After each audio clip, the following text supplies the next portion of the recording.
Gracias, un saludo cordial a José César Iglesias y al equipo No con mi ahorro. De verdad, gracias también por visibilizar esta propuesta de ponencia negativa frente a la reforma pensional y también acompaño que las nuevas generaciones también estén muy preocupadas por temas tan sensibles como este, que también nos involucra como Congreso de la República. Quiero contarles un poco que en la construcción de la ponencia y en toda la discusión del debate, en el debate del proyecto de ley 293, yo hago parte de los 10 ponentes que en su momento estuvimos analizando, construyendo, escuchando también a todos los sectores, incluso lideré y me coloqué, llamémoslo al hombro, una audiencia pública, la única audiencia pública que fue en territorio. La audiencia pública fue en Cúcuta, estuvimos con la Universidad Libre, estuvimos acompañados de observatorios de derecho laboral, nos acompañaron también sectores de la sociedad, específicamente población en situación de discapacidad y vendedores informales, informales y estudiantes que también estaban inquietos con el proceso. Y nosotros, cuando llega este proyecto de reforma a la comisión, nos dimos a la tarea de estudiarla a profundidad, cada cual, con las habilidades, en mi caso particular. Quiero que sepan un poco quién es Lorena Río. Lorena Río es abogada, yo soy abogada del Rosario, especialista en Derecho Ambiental y magíster en Derecho Administrativo.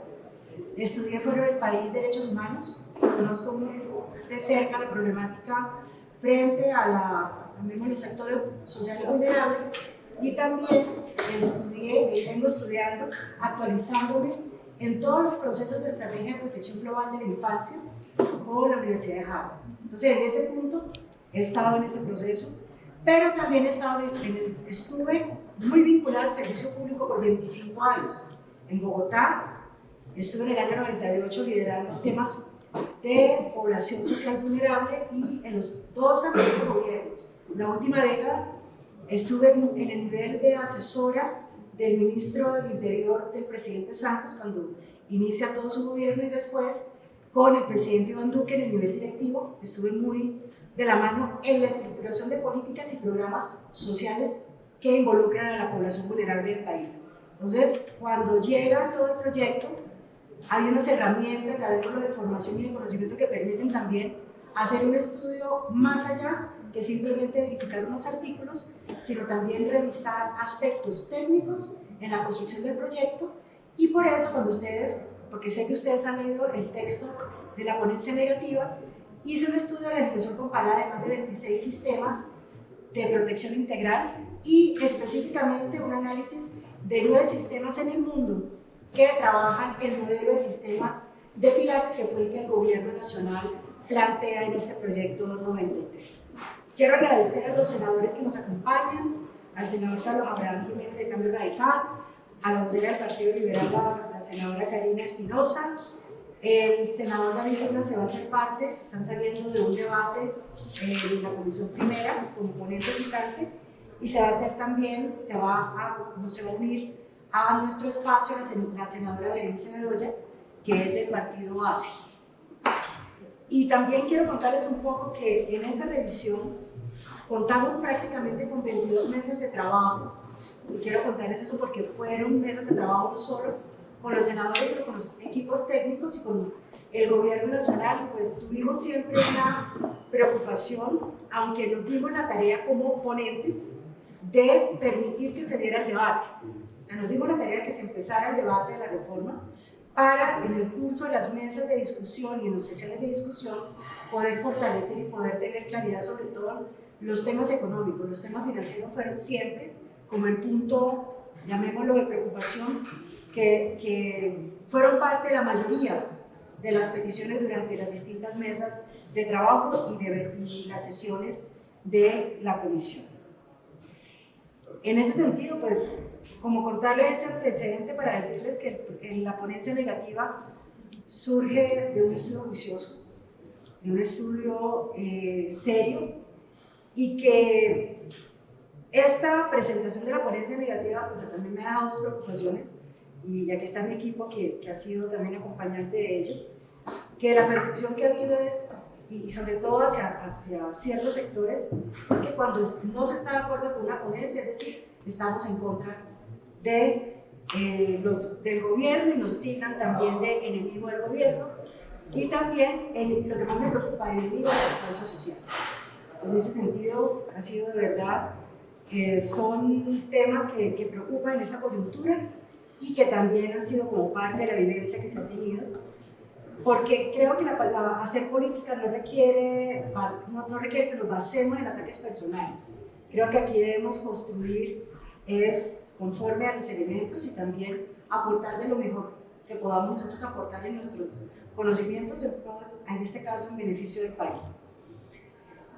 El Congreso, si bien va a tener que discutir en plenario en algún momento este proyecto de ley en segundo debate, sí es importante tener claro que este proyecto de ley, como se encuentra concebido, no le sirve al país.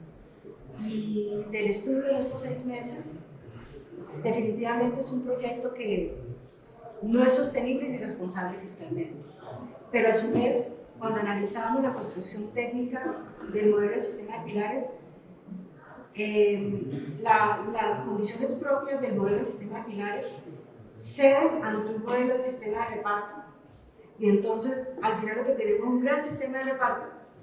Entonces quedamos ahí como, bueno, hay una buena apuesta por parte del gobierno, hay un modelo que busca garantizar una protección universal a la población vulnerable adulta mayor, pero al final la estructuración técnica ni siquiera tampoco está permitiendo cumplir los objetivos que se pretenden allí.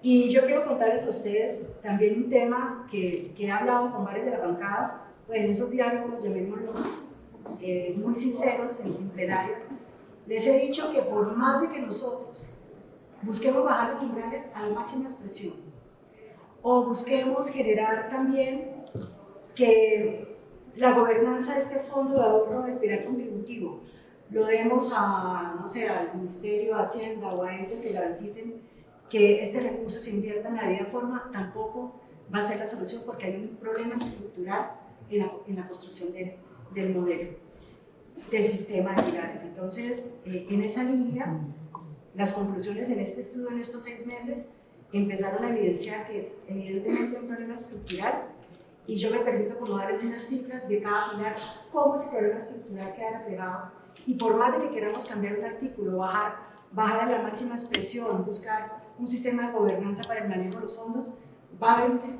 siempre hay un problema de estructura, y por lo tanto el modelo de estructura en algún momento va a reventar y no va a cumplir el propósito que nosotros queremos allí establecer. En el régimen, y lo quiero hacer con ustedes directamente, mirando directamente los distintos regímenes, porque ¿cuáles fueron las fuentes que tuvimos en cuenta para ello? Y por eso la ponencia negativa se presenta una vez llega el informe del Ministerio de Hacienda el 9 de octubre, no se presenta antes. Porque ya con el informe de la ponencia, con el informe del Ministerio de Hacienda, ya nosotros contamos con una fuente financiera oficial, que fue el informe de Mintrabajo, que hace una proyección de todo llamémoslo el progreso, el proceso del sistema pensional, a un corte del año 2052, incluso yo le manifestaba a la ministra de Trabajo que las mismas normas internacionales y la OIT ha previsto que estos análisis, estas proyecciones se hagan a 70 años, aquí se hizo hasta el año 2052, de todo pasa, las cifras pasan, pero no se cumplen también los estándares internacionales. Y a su vez, el informe de Hacienda es un informe que también es el que nos alertó las cifras de déficit y de irresponsabilidad fiscal en este proceso. Les traigo a colación, por ejemplo, en el pilar semicontributivo, de las cifras oficiales que recibimos nosotros y que se complementan ese 9 de octubre, para el año 2052, desde los mismos informes oficiales, vamos a tener 383.292 colombianos menos que los que tenemos en el actual sistema. Y esta preocupación nos da también porque hicimos varias preguntas a Mintrabajo sobre la proyección en los 70 años, entre el 2052 y el 2007, hasta el sol de hoy no tuvimos respuesta cómo iba a ser la proyección de personas, adultos mayores, que iban a lograr su pensión.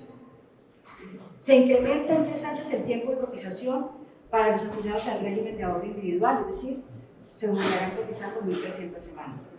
Se incrementará implícitamente al menos 6 años el tiempo de cotización y la edad de jubilación para quienes sean beneficiarios de la prestación anticipada de vejez. Para 2100, el déficit de colpensiones será el equivalente al 101,3% del PIB. Esto sale del informe de Hacienda, no de los acompañantes, los informes que otros sectores nos aportaron.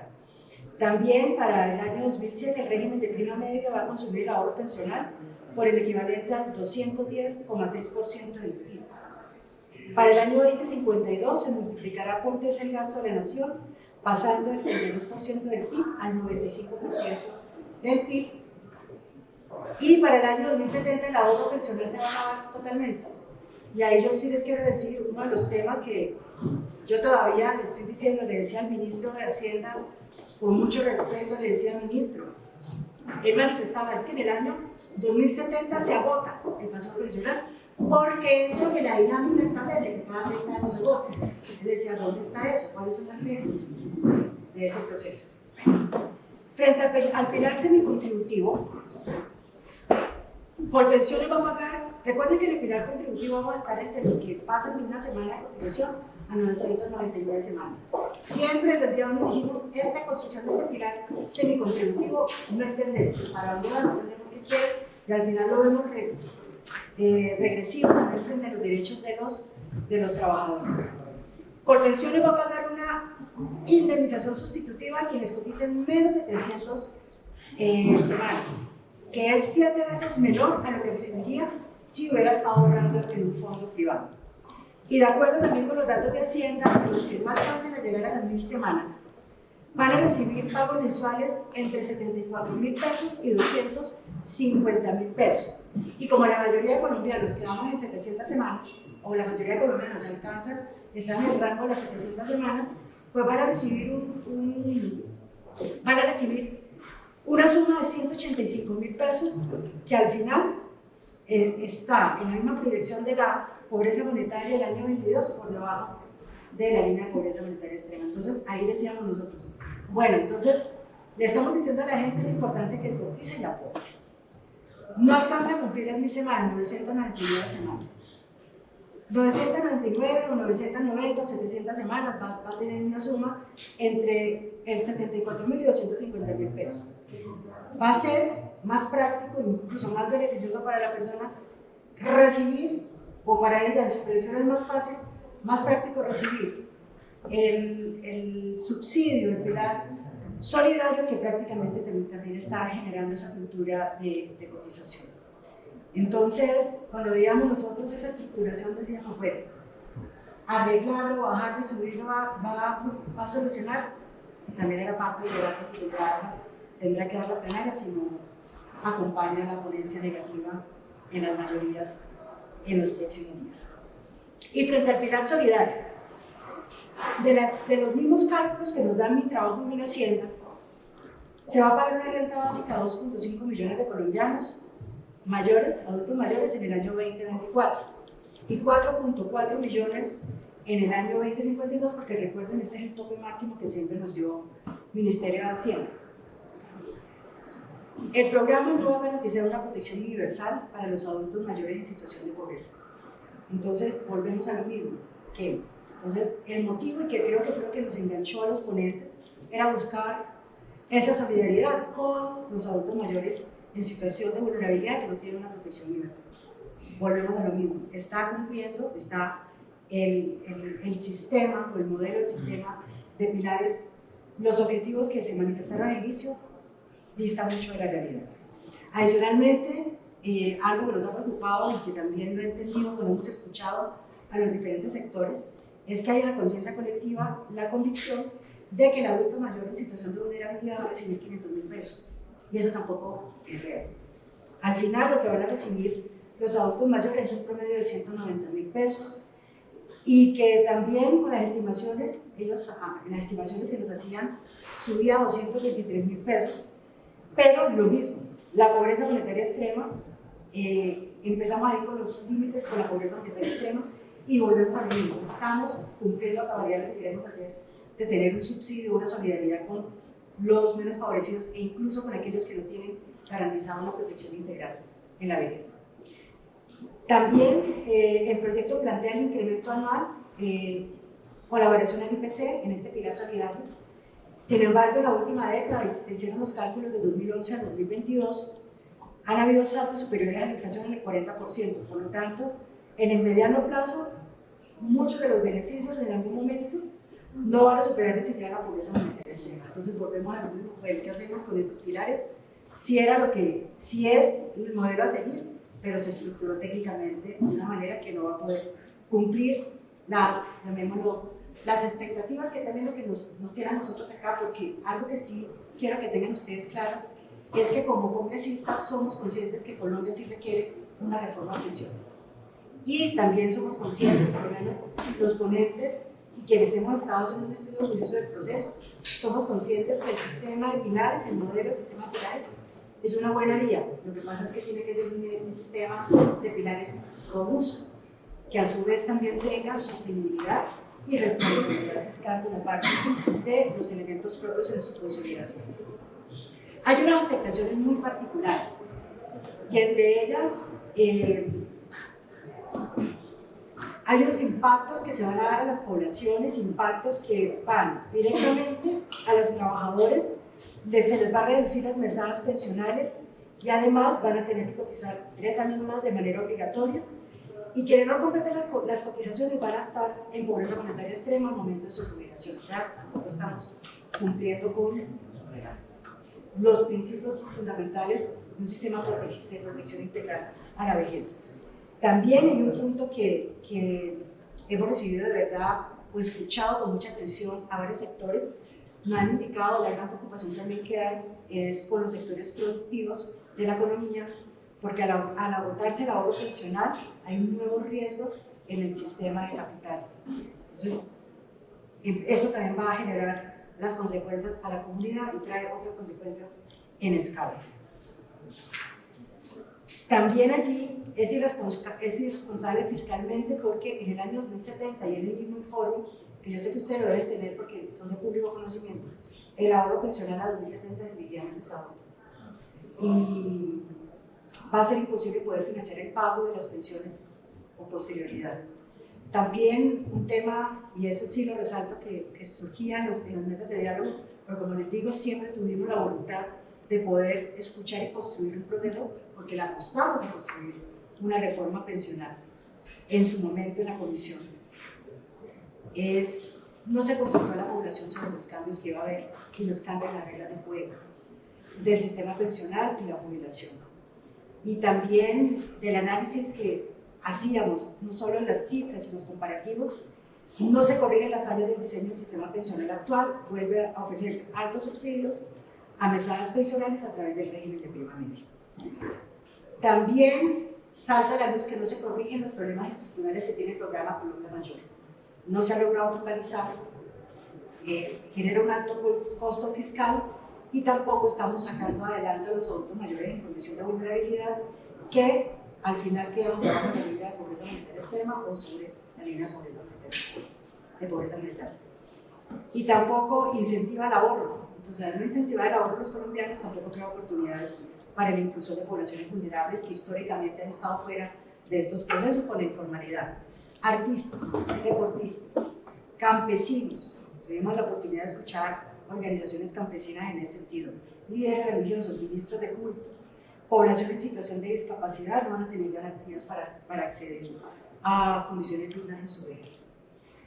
Yo hice un llamado y quiero contarles a ustedes, yo tuve la oportunidad de poder también dejar un escrito con los puntos principales a mis colegas con el fin de que las 83 hojas las puedan, porque yo sé que va a ser más complicado ese ejercicio juicioso de revisar las 83 hojas, del ejercicio de un resumen ejecutivo de 3 hojas, a 4 más o menos. Y ayer les decía, congresistas, tenemos una responsabilidad histórica en este momento de ser capaces desde el Congreso construir una reforma pensional que en verdad sea consensuada con diferentes sectores y actores, que en verdad plantee sistemas que técnicamente estén bien estructurados, que permita por lo menos, si vamos a, porque uno de los pilares del sistema, el modelo del sistema de pilares sea un modelo robusto, que también fomente el ahorro y que le dé cobertura a más y mejores pensiones. Y allí les decía eso, les decía, bueno, colegas, tenemos nosotros que ser capaces de poder, de querer dar de asumir ese reto. Y les planteaba unos puntos que considero se deben tener en cuenta en lo que podamos nosotros consolidar y construir, siempre como manifestándoles que pretender arreglar algunos artículos pues podrá parecer como una solución cortoplacista, pero al final no va a solucionar una problemática que es estructural, porque hay llamémoslo, aquí el problema estructural de fondo es que no se consigue un modelo, pero no se aplicó, sino se siguió, llamémoslo, disfrazando en un régimen de reparto. Y al final, y es lo mismo que quiero decirles, pues dejé sobre la mesa, como parte de todo este estudio, unos elementos que deben tener en cuenta en la construcción de un sistema pensional para el país. Uno, que incentive el ahorro de quienes cuentan con empleo formal y que creen mecanismos, que el Estado se vuelva creativo y que también las distintas instituciones se vuelvan creativas para que el 60% de los colombianos que no tienen una condición formal, se encuentran en una informalidad, puedan también verse inmersos y también quieran entrar en todos estos procesos y que el ahorro sea parte del lenguaje de lo que implica en esta reforma. Que también tengamos mecanismos responsables de administración del ahorro pensional. El régimen de prima media debe rediseñarse, porque esa lógica del reparto es lo que tiene todos el sistema insostenible fiscalmente. E implementar, y esto también lo vimos desde toda la legislación comparada, fue una propuesta que en varias ocasiones se presentó en comisión, pero no la aceptaron, el sistema de cuentas nocionales o cuentas individuales que reconozcan rendimientos a los trabajadores colombianos que aportan al sistema y que también involucren los futuros pensionados.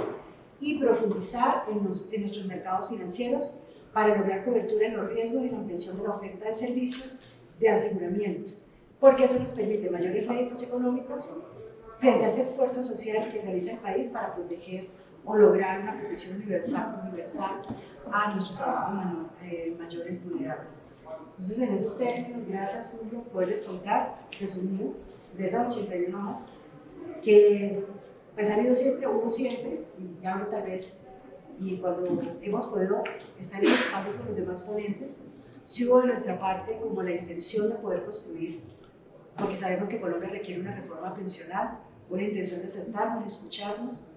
No encontraron muchas veces en el transcurso de todas las mesas de trabajo, que tenemos varias mesas y la discusión en la comisión, no contamos con ese acompañamiento. Incluso yo presenté proposiciones a 52 artículos, solo una. Y eso que soy ahora vicepresidenta de la comisión, diciendo vicepresidenta de la comisión, solo una. Entonces, entendemos allí que en estos procesos tiene que ser un proceso consensuado, no a los trancazos como tal vez muchas veces en el camino, que sí apostamos a querer dar el debate en la comisión, eso sí, quiero que sepan, porque uno me pregunta, pero ¿cómo así? Lo apostamos y fue como un acuerdo entre los ponentes de que nos íbamos a dar la tarea de aportar lo mejor para construir un buen sistema pensional. Como les digo, pudimos consolidar toda la información, sobre todo las fuentes primarias y secundarias, en este caso, los informes de mi trabajo y mi Hacienda, sobre todo el de Hacienda se consolida finalmente en octubre 9. Esa es la razón por la cual entendemos que, si bien había la posibilidad de las ponencias alternas, la ponencia alterna no iba a suplir una falla estructural de construcción de un modelo. Entonces, por eso voy sola. Yo le decía a mis colegas, pues, todos me decían, y les contaba jocosamente las anécdotas, pues todo me viene lo que además es este es mi primer periodo en el Senado, entonces como que esas dinámicas son unas dinámicas políticas. Yo de verdad lo estoy haciendo una conciencia, muy responsablemente. Aportamos durante la discusión todo lo que pudimos, logramos modificar varios artículos al inicio de la ponencia inicial, que fue el debate, logramos acompañar y cambiar varios de los temas que están en el articulado. Tranquilo. Ya estaba terminando, mi doctor. Estaba contando un poco el contexto de senador, hasta acá, hasta aquí en el centro. Excúseme, por favor. No. Vamos a tener un debate real. No, le estaba contando un poco porque, bueno, el senador David, creo que siempre de los que me conocen desde hace 25 años, porque estaba contándoles un poco que estaba contando los puntos de cómo fue los elementos que tuve en cuenta para construir la ponencia negativa, pero que el construir la ponencia negativa me ha generado incluso, no es balonero, pero es una situación con ciertos funcionarios de gobierno que piensan que la ponencia negativa surgió porque sí, o es un mensaje en contra del gobierno por alguna situación. Y le estaba contando que soy abogada, que viene también un proceso previo de preparación, que una experiencia de 25 años, incluso yo conocí al hoy senador David Luna cuando era edil de Chapinero, porque yo era asesora jurídica de la Secretaría de Gobierno, y el edil, en ese momento David Luna estaba comprando unos temas de seguridad, no sé para qué, para la localidad de Chapinero. Entonces, allí también conocí hace mucho tiempo atrás al hoy senador David Luna, y decirles de verdad que se está haciendo, eso fue un ejercicio muy responsable, también aplicando toda la experiencia, no solo académica y técnica, sino también la experiencia en el servicio público. Conozco de primera mano, a nivel de alto gobierno, cómo se construyen este tipo de procesos, este tipo de proyectos, y esa es la razón por la cual pues a mí me atrevería a tener esa tranquilidad, voy solita en esa ponencia negativa, pero llevando también la verdad, un análisis serio y juicioso, que sé que servirá para la plenaria como un punto de referencia que ojalá lo acompañen todos, pero que también saca a la luz que si bien el sistema que se escoge de pilares es un sistema idóneo que permite lograr la construcción de esta reforma pensional que nosotros buscamos, que Colombia necesita, definitivamente se estructuró de una manera antitécnica, y eso va a hacer que los resultados y esa no sostenibilidad de responsabilidad fiscal que en el informe, por eso hacemos como la trazabilidad, de esas cifras que le dan de cada uno de los pilares, porque no quería que me saltara un punto, no se lo dije específicamente, es lo que también nos lleva a tener la tranquilidad y la convicción de presentar esta ponencia negativa, y que ojalá la conozcan, que ustedes también les voy a compartir, Julio, el documento resumen, porque David no dice resumen ejecutivo chiquitín, para que también mis colegas conocieran de primera mano los puntos, los elementos que sí deben contener una buena reforma pensional y el mensaje, el Congreso de la República. Tenemos como congresistas una responsabilidad histórica y ojalá asumimos el reto de construir en el Congreso la reforma que sí necesita el país. Así que de verdad, muchas gracias, Julio, y gracias a todos por permitir escuchar y poderles socializar a ustedes esta ponencia negativa y los puntos principales de esta ponencia negativa, que también propone el archivo de esta reforma y hace un llamado que podamos construirlo entre todos los congresistas, en este caso la plenaria del Senado, y las rutas que no sabemos en el debate cuáles son. Muchísimas gracias a todos.